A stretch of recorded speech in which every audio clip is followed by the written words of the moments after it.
ભરૂચમાં 10 વર્ષની માસૂમ બાળકી હવસખોરનો શિકાર બની આખરે મોતને ભેટે છે। આ બાળકી 8 દિવસથી જીવન અને મરણ વચ્ચે ઝોલા ખાઈ રહી હતી, પરંતુ નેતાઓ રાજકારણ કરવામાં રહ્યા। આપણા મુખ્યમંત્રી જે બંગાળની ઘટના પર અનેક વાર મેદાને આવ્યા, મમતા બેનર્જીનું રાજીનામું આપ્યું, તે મુખ્યમંત્રીએ આ દીકરી માટે એક ટ્વીટ સુદ્ધા કર્યું નથી। ભરૂચના રાજપારડી ખાતે આમ આદમી પાર્ટીના કાર્યકરોએ આ દીકરીને ન્યાય મળે તે માટે કેન્ડલ માર્ચનું આયોજન કર્યું અને ચેતર વસાવા પછી ફરી એક આદિવાસી નેતાએ આના વિશે ન્યાય માટે સરકાર સામે બાયો ચઢાવી। ત્યારે સવાલ એ થઈ રહ્યો છે કે શું કેન્ડલ માર્ચ કાઢવાથી આ 10 વર્ષની માસૂમ દીકરી જે હવસખોરનો શિકાર બની છે તેને ન્યાય મળશે ખરું? શું તે પાછી આવી જશે? પહેલા તો આમ આદમી પાર્ટીના કાર્યકરોએ જે કેન્ડલ માર્ચ યોજી અને તે પછી સંદીપ વસાવાએ શું કહ્યું તે સાંભળી લઈએ। ઝઘડિયા જીઆઈડીસીમાં જે માસૂમ બાળા પર દુષ્કર્મની ઘટના ઘટી હતી, ગઈકાલે એ બાળા જિંદગીના જંગ સામે હારી ગઈ। એ બદલ અમે આજે બાળાને શ્રદ્ધાંજલિ પાઠવીએ છીએ।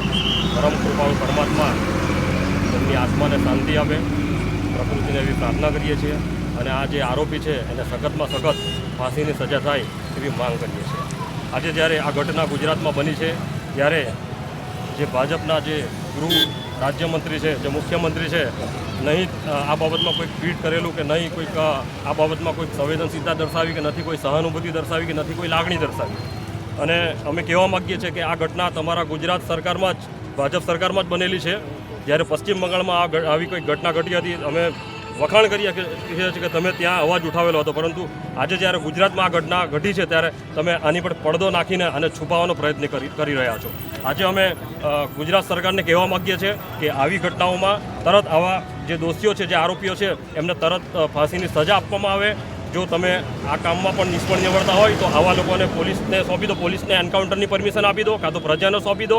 અને તમે એમાં પણ જો નિષ્ફળ નીવડતા હોય તો તમારે ગૃહમંત્રી અને મુખ્યમંત્રીએ આ સરકારોમાંથી રાજીનામા આપી દેવા જોઈએ, કારણ કે આજે આ માસૂમ બાળાઓનો ભોગ બને છે। આજે પણ લગભગ 4375 જેટલા પોસ્ટોના કેસ હજુ પેન્ડિંગ છે, જે 912 જેટલા હજુ પણ ફાસ્ટ ટ્રેકમાં બળાત્કારના કેસો પેન્ડિંગ છે। ત્યારે આવામાં આરોપીઓને કોઈ સજા નથી આપવામાં આવતી, ત્યારે આવી ઘટનાઓ વારંવાર ઘટે છે। આરોપીઓને આવી બાબતોમાં પ્રોત્સાહન મળે છે।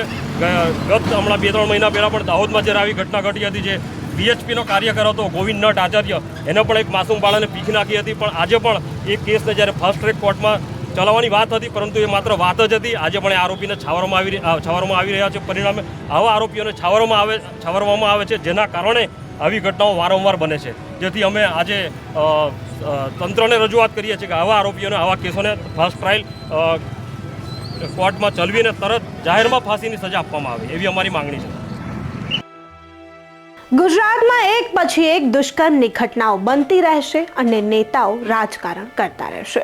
પોતાના રાજકારણના રોટલાઓ પણ આ જ તવાઓ ઉપર શેકતા રહેશે। આ છે ગુજરાતનું રાજકારણ। અહીં નેતાઓ કોઈ પણ ઘટના બને એટલે પોતાની નિવેદનબાજી કરવા આવી જતા હોય છે। ચેતર વસાવા પછી સંદીપ વસાવાએ જે આ દીકરી માટે ન્યાય માંગ્યો છે તેને લઈને તમારું શું માનવું છે? અમને કમેન્ટ કરી ચોક્કસથી જણાવજો તથા અમારી ચેનલ નિર્ભય ન્યૂઝને લાઇક, શેર અને સબસ્ક્રાઇબ કરવાનું ભૂલશો નહીં। આભાર।